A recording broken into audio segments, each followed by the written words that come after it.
La razón por la cual la DFT es tan importante es porque permite representar el espectro de una señal en un formato que es apropiado para los computadores y para los sistemas digitales. Es decir, permite representar el espectro como una secuencia de datos. En los videos pasados vimos cómo a partir de una secuencia discreta de n puntos obtenemos una representación vectorial del espectro que es la DFT de n puntos. En este video vamos a ir un poco más allá y vamos a mostrar una interpretación más general del concepto de transformada. Vamos a demostrar que la DFT es una transformación lineal a partir de una base vectorial.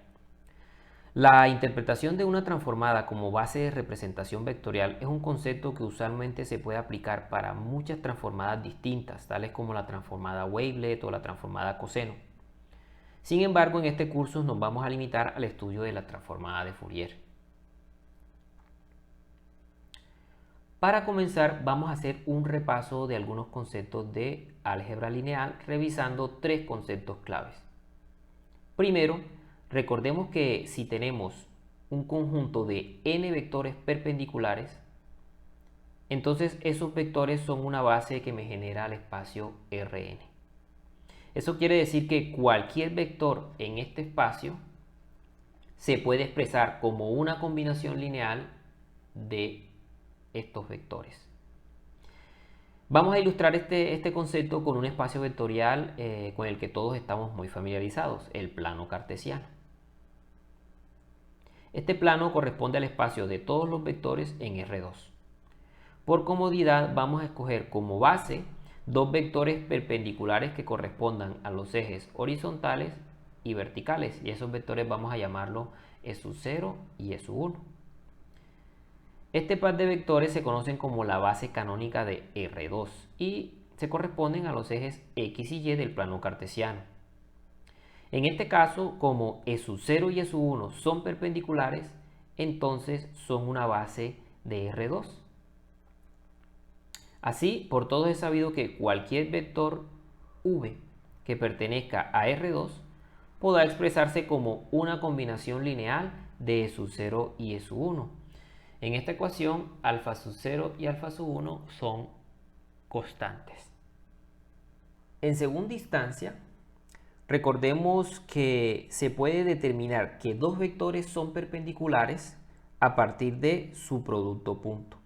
Específicamente, si el producto punto entre dos vectores es 0, entonces esos vectores son perpendiculares. Cuando la magnitud de cada uno de esos vectores es una constante diferente de 1, se dice que los vectores son ortogonales. Pero si además de ser perpendiculares, la magnitud de cada uno de esos vectores es 1, entonces se dice que los vectores son ortonormales. Ortogonal y ortonormal es otra forma de decir simplemente que los vectores son perpendiculares entre sí. En nuestro ejemplo de R2 es fácil comprobar que los vectores E1 y E0 son perpendiculares entre sí, es decir, son ortonormales. Finalmente, recordemos que el iésimo coeficiente de un vector en una base vectorial se calcula como el producto punto entre el vector y el vector base correspondiente. Para nuestro ejemplo en R2, si queremos hallar los coeficientes alfa 0 y alfa 1 que me permiten representar el vector v en nuestra base E, entonces calculamos cada uno de los coeficientes como el producto punto entre el vector X y E sub 0, ese me da alfa 0, y el producto punto entre el vector v y E sub 1, que eso corresponde a alfa 1. Por ejemplo, si tenemos que el vector v es el vector 1, 2. La primera componente en la base canónica la calculamos como el producto punto entre v y E sub 0, que se corresponde al producto punto entre dos vectores y cuyo resultado ustedes podrán verificar que es 1. La segunda componente la hallamos como el producto punto entre el vector v y el segundo vector de mi base, que es el producto punto entre estos dos vectores y cuyo resultado es igual a 2. Entonces, en este caso, las coordenadas de este vector en mi base E son 1 y 2, que se corresponden exactamente a las coordenadas de mi vector, lo cual no debería sorprendernos porque estamos usando justamente la base de representación cartesiana.